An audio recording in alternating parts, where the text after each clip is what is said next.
कल हम लोग सब जानते हैं कि रिज़ल्ट आएगा और हम लोग जीत रहे हैं। लेकिन एक इम्पॉर्टेंट मैसेज है जो मैं आपको देना चाहता हूँ।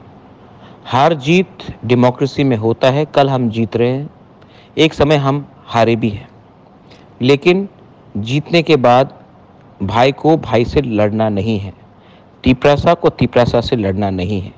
वो सीपीएम में हो, कांग्रेस में हो, कोई भी हो। मैं अपने लोगों को, अपने वॉरियर्स को बोलना चाहता हूँ कि जीत में अपने ओपोनेंट्स को आप जीतने के बाद कुछ ऐसा मत कीजिए जहाँ में दफ़ा बटेगा। तिपरासा को पहले तिपरासा रहना है, पोइला जाति करना है, उसके बाद कुछ और करना है। मैं नहीं चाहता हूँ कि कल जीतने के बाद कोई भी सीपीएम हो, कांग्रेस हो, कोई भी पार्टी का हो, कहीं का भी हो, उनके घर में, उनके दुकान में, उनके कामी में झगड़ा हो, मारपीट हो।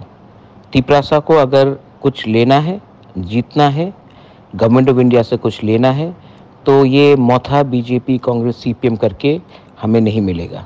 हमें तिपरासा को एक संग होकर हमें आगे बढ़ना है। और अगर कल झगड़ा हुआ, वायलेंस हुआ, तो तिपरासा दफ़ा कमज़ोर होगा। इलेक्शन तो ख़त्म हो गया है, लेकिन अगर दफ़ा कमज़ोर होता है तो उसको एक होने के लिए बहुत टाइम लगता है। Bobagra loves everyone. He loves Tiprasa people. So I appeal to all, do not indulge in any activity. ऐसा कुछ मत करो जहाँ से तिपरासा का नाम दफ़ा बढ़ जाए और कमज़ोर हो जाए। This is Bobagra sending message to all my warriors, to all my Tiprasas. I love you. God bless you.